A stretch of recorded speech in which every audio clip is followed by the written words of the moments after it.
I was sitting on the stone bench in the villa's courtyard, lost in thought, when Ethan brought Lila in front of me. Just 3 hours earlier, Lila had been caught on camera by paparazzi, suspected of being Ethan's mistress.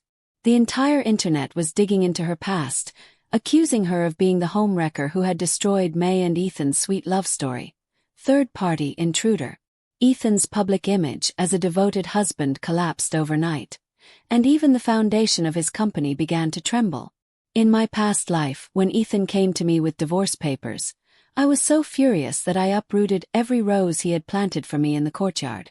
I screamed hysterically, demanding answers about his relationship with Lila. She was clearly just his benefactor's daughter. There were countless ways he could have handled the situation, but he chose to sacrifice me, to protect me, just to prevent Lila's depression from worsening. What Ethan didn't know was that during the period when the scandal was brewing online, I was also diagnosed with moderate depression. Autumn. Ethan called my name again, snapping me out of my daze. I lowered my gaze and fixed my eyes on the divorce papers lying on the stone table. Ethan knelt on one knee at my feet, his deep eyes looking up at me.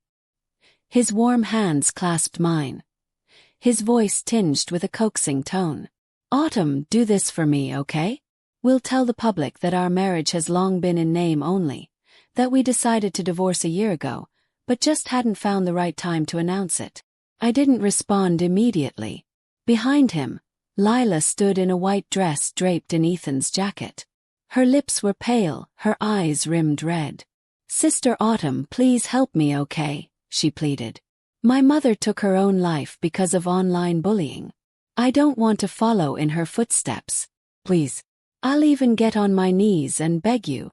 She was about to kneel when Ethan swiftly stood up, supporting her and pulling her protectively into his arms. His expression darkened as he scolded her in a low voice. What are you doing, Lila? Lila flinched, her voice fragile and tearful as she looked up at him with tear-filled eyes. I just wanted, Sister Autumn, to feel better. Ethan's patience visibly waned. Turning to me, the gentleness in his demeanor disappeared entirely. Autumn, I'm not here to negotiate. I've already made up my mind. If you refuse to sign, don't blame me for what happens next. I met his gaze calmly. He fell silent, but I knew what he was about to say. I was well aware of the lengths he would go to. He would find countless ways to force me to comply. If it came to a lawsuit, I couldn't possibly win against his company's lawyers. That's exactly what he had said in my past life. Later, I was set up and photographed in compromising situations with male models, damning evidence that branded me an adulteress overnight. I became a public disgrace, shamed by the world, while he and Lila played the role of innocent victims. I'll sign, I said after a long pause. But you have to agree to one condition. Ethan gave me a quick glance and nodded. He handed me the pen, and I took it, my expression utterly calm as I signed my name on the divorce papers. You're not going to read the agreement first. Ethan frowned at me. I smiled faintly. No need. The terms were practically a clean break. He was giving up all the assets to me, leaving with nothing. All of this, just to protect Lila and repay her family's kindness. Let's go to the Civil Affairs Bureau tomorrow, I said. Okay, he replied. For a moment, his hand holding the divorce papers hesitated. His eyes held a hint of confusion, but he ultimately said nothing. As they left, Lila turned and glanced back at me with a mocking smirk. Her lips moved silently, but I could clearly make out her words. Asterisk, you've lost. Asterisk. I had indeed lost. Lost everything in my life. But now I didn't want to lose again. Half an hour later, my phone screen lit up with a message from Ethan. Asterisk, Autumn, I'm sorry you had to endure this today. Once this situation blows over, I'll give you a grand wedding banquet and we'll remarry. I couldn't just stand by and watch Lila's depression worsen. You understand me, don't you? Asterisk. I read his words and couldn't hold back a laugh, though tears welled up in my eyes. It was just like the last life. Ethan had gotten drunk with his friends, trying to come up with a plan to force me into divorce. What he forgot was that his friends were also my friends. One of them, Jason, had tried persuading me to understand Ethan, saying he was a man of deep loyalty and gratitude. He explained how Lila's father had recognized Ethan's abilities, invested in him, and helped him start his business. Without Lila's family, Ethan wouldn't have achieved his success. I had cried as I retorted. Ethan could have clarified the situation in countless ways. Why did it have to be divorce? Jason had fallen silent, admitting that he had asked Ethan the same question. Ethan's answer had been, someone has to be wronged. Autumn will understand, because she loves me. How absurd. Because I loved him, I had to sacrifice myself. Thankfully, I still had a chance now. When it came to Lila, Ethan always acted quickly. That very afternoon, after signing the divorce papers, he arranged a press conference for the evening. He even sent his assistant to invite me to attend and clarify the situation. Before I could respond, the assistant, assuming I would refuse, relayed Ethan's words to me.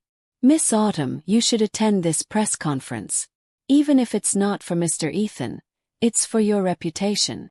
I paused for a moment, then let out a bitter laugh. Ethan was threatening me, trying to use the same tactics as in my previous life to force me into submission. He wanted to throw dirt on me and make me struggle under the weight of public opinion until I had no choice but to bow my head. I had never understood. Did Ethan see me as his wife or his enemy? This time he wanted to publicly clarify our relationship, and I was no exception. The press conference was held in the grand ballroom of the most luxurious hotel in the city. The invited journalists were all influential figures in the industry. When Lila appeared arm in arm with Ethan, dressed in an elegant cheongsam, the reporters swarmed around them instantly. Ethan instinctively shielded her, smiling as he gently blocked the microphones aimed at her. Please give us some space, he said, his voice calm and polite. I'll answer your questions one by one shortly. As he looked up, his gaze met mine amidst the crowd of reporters. For a fleeting moment, I foolishly hoped he might step in to shield me too. But the next second he looked away. His expression unchanged, his smile unwavering. He led Lila onto the stage as if he hadn't seen me at all. I scoffed, curling my lips into a bitter smile. A young reporter, likely an intern, nervously handed me a microphone and asked, Miss Autumn, is it true that you've divorced Mr. Ethan? Yes, I smiled, nodding calmly. The intern pushed his glasses up, pressing further. But you and Mr. Ethan were high school sweethearts, dated for 7 years and were married for 5. Just last month, he even spent a fortune buying an island and naming it after you. How could you divorce so suddenly? I maintained my smile, though it no longer reached my eyes. That island was something he owed me. To care for Lila during her illness, Ethan had missed my birthday and failed to prepare my gift. In my past life, I'd been foolishly overjoyed by the island, only to later learn it was Jason's idea. Ethan hadn't even known where the island was located. The intern hesitated before asking timidly, Do you still love Mr. Ethan? Silence fell around us. Every reporter nearby stopped talking, waiting for my answer. Even Ethan, standing on the stage, turned his gaze toward me, his brows furrowing slightly.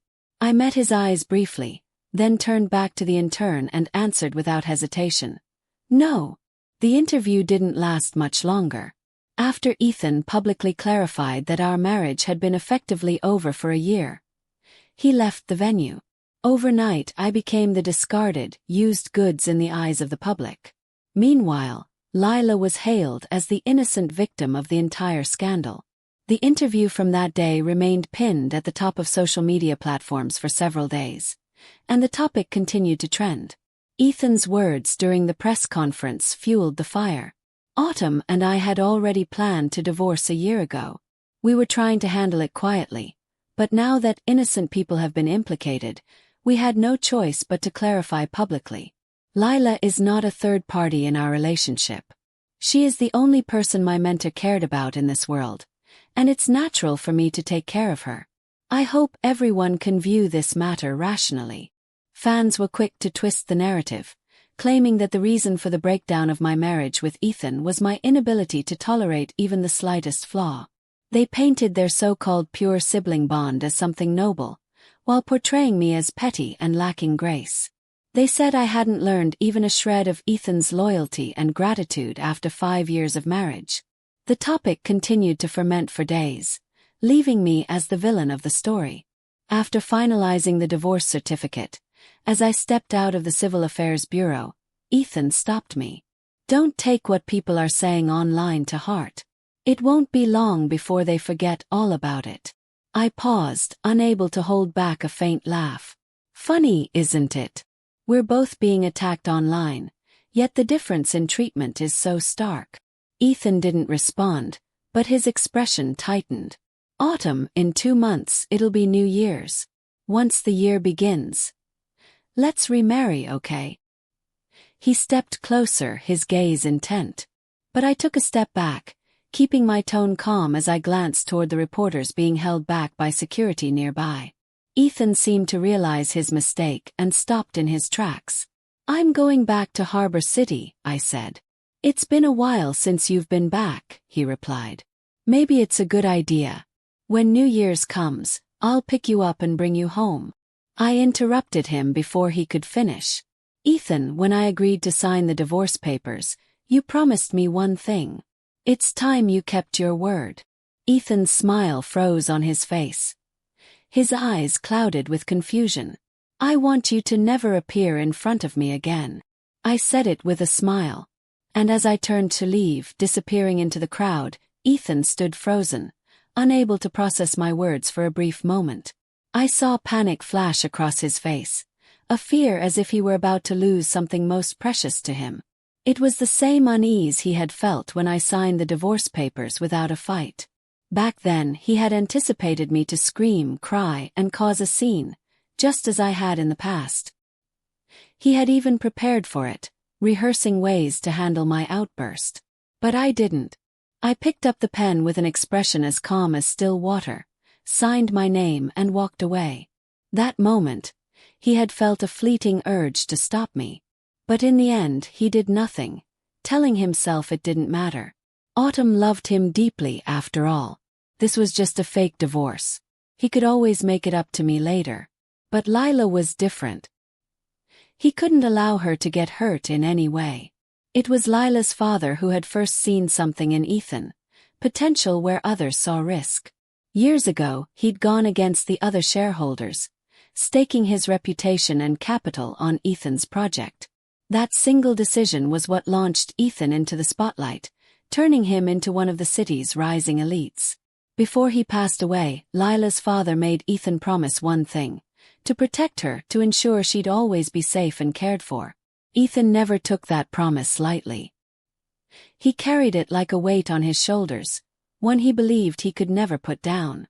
Jason once asked him a question, half joking, late one night over drinks. "If both Lila and Autumn fell off a cliff, who would you save?" Ethan had laughed it off at first, but then answered without hesitation. "I'd save Lila, but I'd die with Autumn." Jason chuckled but then added quietly, "And what if Autumn doesn't want to die? You can't keep using her love as an excuse to hurt her. If she ever stops believing in that love, she'll lose everything." Back then, Ethan hadn't taken the words seriously. He brushed them aside, never imagining how close they'd come to becoming truth. That night, after the divorce was finalized, Ethan returned to the villa halfway up the hill, the home I had once shared with him.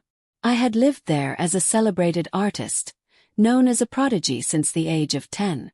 My ethereal landscape paintings had captivated audiences, earning me the title of a young genius in traditional Chinese art.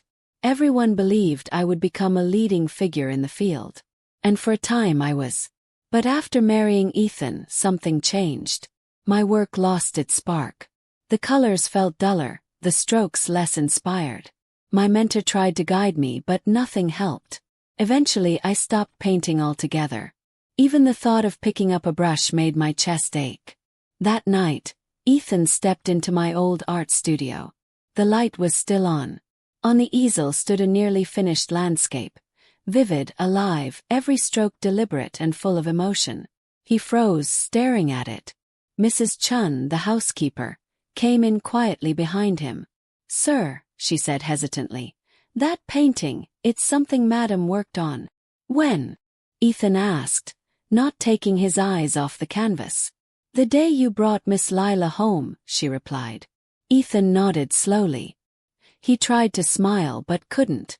Something about the painting unsettled him, like it was proof of a life shifting without his notice. He left the studio and returned to the bedroom we used to share, the one now empty except for the ghost of us. He kept telling himself this was temporary, just a fake divorce. Once the storm passed, he'd come back to me with a grand wedding, make everything right.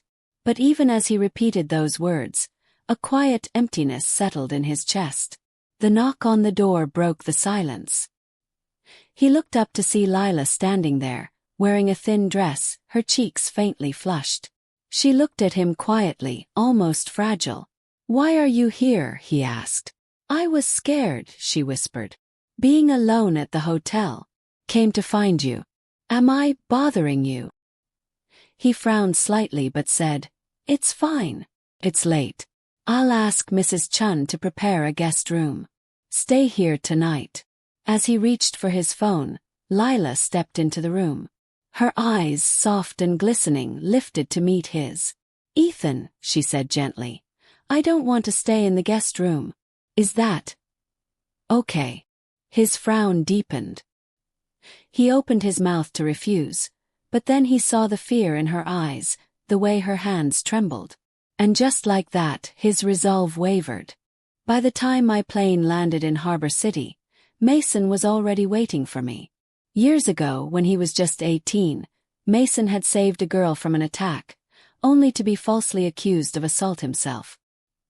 He served 3 years in prison, branded with a criminal record no company would touch. I first met him at an art exhibition. He never spoke to anyone, always kept his head down, shrinking back whenever someone approached. One night on my way home, I was cornered by a group of thugs. I thought I was done for, until Mason appeared. I assumed he'd walk away like so many others. But he didn't. Without hesitation, he stepped in and fought them off. Later I asked him, "What if I had turned on you like the others did?" He gave me a bitter smile. Then so be it. Using my family's influence, I uncovered the truth and cleared his name. The day he was proven innocent, he stood in the distance, tears in his eyes, and bowed deeply, so low it looked like his soul was touching the ground. 3 years in prison hadn't broken his kindness. It had only deepened it. After my father saved Mason and gave him a second chance, he joined our company, starting from the very bottom. Now, he's my father's most trusted assistant. "It's been a long time, Miss Autumn," Mason said, dressed in a trench coat as he casually took my suitcase. He nodded. My nose stung with an inexplicable sadness. 5 years ago, when I married Ethan and followed him north, Mason had been sent by my father to Country A for an intensive training program. In my past life, I never saw him again before I died. "Are you planning to leave again after this visit?" Mason asked. I shook my head. "No. I'm staying." He smiled faintly. "Mr. Chu was very happy to hear you've come back, Miss Autumn." Hearing that name, Miss Autumn, my hand clenched in my pocket. Bitterness washed over me. Back then, when news of my divorce with Ethan spread, my father flew from Harbor City to the capital overnight. He tried to persuade me, his voice heavy with worry.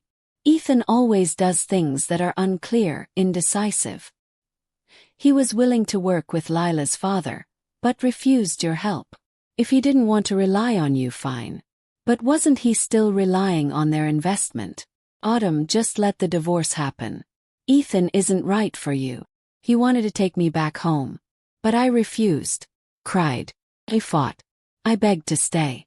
Through tears I told him, I love Ethan. I don't want a divorce. Why should I sacrifice myself to fulfill his sense of gratitude? Even if it kills me, I won't leave him. In the end, I stayed. My father was so enraged. He suffered a heart attack and was rushed to the ICU. We received multiple critical notices that night. My mother's hair turned white in a single night. When my father finally woke up, he didn't say a word to me. But I knew. He was deeply disappointed. Even on her deathbed, my mother tried to reason with me. Your father has never interfered with your choices. But Ethan, he's not a good match for you. I wouldn't listen. I stubbornly chased what I thought was love, crashing into a wall again and again, until it cost me my life. Only then did I realize I wasn't as important to Ethan as I had believed. Are they doing well? Asked Mason now. He nodded. The company is thriving. Both Mr. and Mrs. Chu are in good health. I smiled faintly, meeting his calm gaze. Thank you, Mason. Thank you for taking care of my parents in my place. He shook his head. It was my duty. If it hadn't been for you and Mr. Chu helping me back then, I would have died in some dark corner a long time ago. Meanwhile, the social media storm only grew worse. What started as accusations of Lila being Ethan's mistress had twisted into claims that I was the unfaithful one. Yesterday, paparazzi had photographed Mason and me at the airport, fueling rumors that I'd been cheating on Ethan, that this was the real reason our marriage fell apart. I couldn't help but laugh bitterly. When I looked down at my phone, I saw a message from Lila's private account. She'd sent a photo of herself from last night, staying at the villa. Under it a message. Ethan invited me to stay overnight. What do you think he'll do tonight? Ethan is a responsible man. But now the shackles are gone. Autumn, your husband is mine now. She was clearly trying to provoke me, but my heart was already numb. Mason handed me a cup of tea, glancing worriedly at my phone screen. Then quietly he said, Miss Autumn, I'll make sure you get justice for everything you've endured. I didn't respond. Instead I asked, I heard my father introduced you to several socialites, encouraged you to start a family. Why did you refuse? Mason froze. His hands trembled slightly as he adjusted the teacup. He stayed silent for a long time. I pressed. Is it because of me? His gaze flickered nervously as he met mine for a fleeting moment, then looked away. Over the past 5 years, though we hadn't seen each other, Mason had never stopped sending me extravagant birthday gifts. He'd even transferred large sums of money to my account, practically giving me everything he earned. I'd refused countless times, but he remained persistent. Once I called him losing my temper for the first time. Mason, you saved my life once, and I helped you once. That makes us even. My father brought you into the company. Everything you've achieved is because of your own efforts. You don't owe me anything. I'm not your creditor. What you're doing, it only damages my marriage. It makes Ethan misunderstand our relationship. After that, he stopped transferring money. His gifts became more modest, still thoughtful but no longer excessive. Mason, I said again now, I've told you before, you don't owe me anything. He bit his lip, hesitated, then finally looked at me. That's not why, he said softly. A faint smile touched his lips. His eyes filled with quiet sincerity. I love you, Miss Autumn. I know there's a world of difference between us, like mud and clouds. I've never dared to hope you'd look back at me. But my heart, it's always belonged to you. I don't want to deceive myself. And I don't want to hold anyone else back. As his words faded, I looked at him, really looked. We were the same age, yet he had aged in ways I hadn't. When I first met him, he was timid, broken. Now he was a pillar, steady, strong, the most trusted person in my father's life. That night, after returning to the old house, my father spoke with me for a long time. He talked about the company's future, about mine. Then he asked me 2 questions. The first, do you still love Ethan? I shook my head. No, I said without hesitation. But when he asked the second, I fell silent. Would you consider marrying Mason? My father had been planning his retirement. Mason had been by his side for years, but he wasn't family. I had been unsure at first. Now I knew the answer. I turned to Mason, my voice steady. "Will you marry me?" 2 days later in the capital, Ethan sat in the art studio, head bowed, replaying the clip of my interview with the young reporter. "Do you still love Mr. Ethan?" the intern had asked. I had smiled, calm, composed, and answered, "No." 3 simple words. But as he replayed them over and over, they pressed against his chest like a weight he couldn't name. He studied my face, searching for any hint of hesitation, regret, pain. But there was nothing. Frustrated, he closed the video and opened our chat window. Our last message was from the day I reminded him to meet me at 9 a.m. at the Civil Affairs Bureau. I had written, "Don't be late." He had replied, "Okay." That was it. In the past I used to cling to him, sharing every little thing, every thought, every feeling. He always replied quickly. But scrolling back through our messages now, he realized how it had changed. Became one-sided. I was talking to myself. And his replies. Mostly just, "Okay." He stared at the screen, and for the first time a cold, quiet fear settled in. Not because he'd lost a wife, but because he might have never truly had her at all. 2 days after I asked Mason to marry me, the news broke. Not about our engagement, no, that would come later. First, it was a leaked internal audit report from Ethan's company, sent anonymously to every major financial outlet. It detailed years of hidden transactions, shell companies, and falsified investments, all tied to Lila's family. The most damning piece. A signed agreement from 3 years prior, in which Ethan had pledged 10% of his company's future profits to Lila's trust fund, presented not as a loan, but as a personal commitment. The public was stunned. The man who had painted himself as a loyal husband, sacrificing his marriage out of pure duty, was now being accused of financial entanglement with the very woman labeled his mistress. The narrative flipped overnight. Ethan called me 3 times that day. I didn't answer. By evening, a video surfaced. Security footage from the villa, time-stamped the night after our divorce was finalized. It showed Lila stepping out of Ethan's bedroom in the early hours, wearing one of his shirts. The door to the guest room remained untouched. Social media erupted. #Autumn was right began trending. #Lila exposed followed close behind. But I didn't feel the satisfaction I thought I would. I stood in my father's garden in Harbor City, watching the sea breeze ripple through the bamboo, when Mason found me. "They're saying you leaked it," he said quietly, handing me a cup of jasmine tea. I shook my head. "I didn't. And you didn't either." He nodded. "I know." "Then who?" Before he could answer, my phone buzzed. An unknown number. A single photo. Ethan on his knees in the art studio, head in his hands, staring at my unfinished painting. Captioned beneath it, *, she was still creating beauty. I was just destroying it. *, no name. No explanation. Just that. A week later, Ethan resigned from his company. He issued no public statement. No grand defense. He simply disappeared. Lila checked into a rehabilitation center, citing mental health reasons. Her social media went silent. And then, on the first anniversary of our divorce, a letter arrived at my studio. Handwritten, no return address. Autumn. I used to think love was sacrifice. That to protect someone you had to break something else. I broke us, believing you'd forgive me because you loved me. I was wrong. I didn't realize that love isn't measured by how much you endure, but by how much you're seen. You were always there, painting, waiting, hoping. And I was too blind to notice. Lila's father once told me, a man who cannot protect the one who stands beside him doesn't deserve the one he's trying to repay. I'm not asking for forgiveness. I just needed you to know I finally see you. Ethan.